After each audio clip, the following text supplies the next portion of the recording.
राज्यभरात पावसाचं थैमान। अहिल्यानगर, जालना, नांदेड, छत्रपती संभाजीनगर, धाराशिव, सोलापूर या जिल्ह्यांमध्ये मुसळधार पाऊस। शेतकऱ्यांवर सध्या आसमानी संकट आणखी गडद। राज्य सरकारच्या मदतीकडे सर्वांचं लक्ष।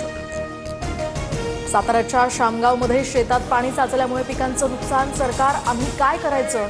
सोयाबीन पिकाचं नुकसान झालेल्या शेतकऱ्याचा आक्रोश। काय करू मुख्यमंत्री साहेब?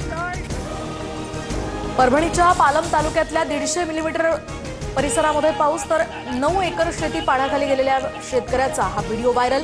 हेक्टरी 8,500 रुपये कसं परवडणार? शेतकऱ्याचा सवाल।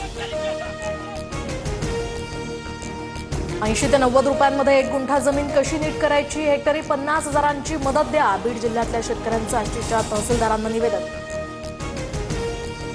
परभणीच्या गंगाखेड तालुक्यातील गौडगाव या ठिकाणी दुसऱ्यांदा ढगफुटी सदृश पाऊस। कापूस सोयाबीन पाण्याखाली गेल्यामुळे शेतकऱ्यांचा टाहो। व्हिडिओ सोशल मीडियावर व्हायरल। जालन्याच्या जाफराबाद तालुक्यामध्ये मुसळधार पावसामुळे शेतकऱ्यांचं प्रचंड नुकसान। ऊसाचं पीक जमीनदोस्त झाल्यामुळे शेतकऱ्यांपुढे आता आर्थिक संकट। धाराशिवमध्ये पूल वाहून गेल्यामुळे दूध ओतून देण्याची शेतकऱ्यावर वेळ। डेअरीला दूध घालता येत नसल्यामुळे शेतकऱ्यांना 120 लिटर दूध नदीत ओतून दिलं। सीना नदीला आलेल्या पुरामध्ये विद्यार्थ्यांच्या वह्या पुस्तकांचंही नुकसान। विद्यार्थ्यांवर वह्या पुस्तकं सुकवण्याची वेळ।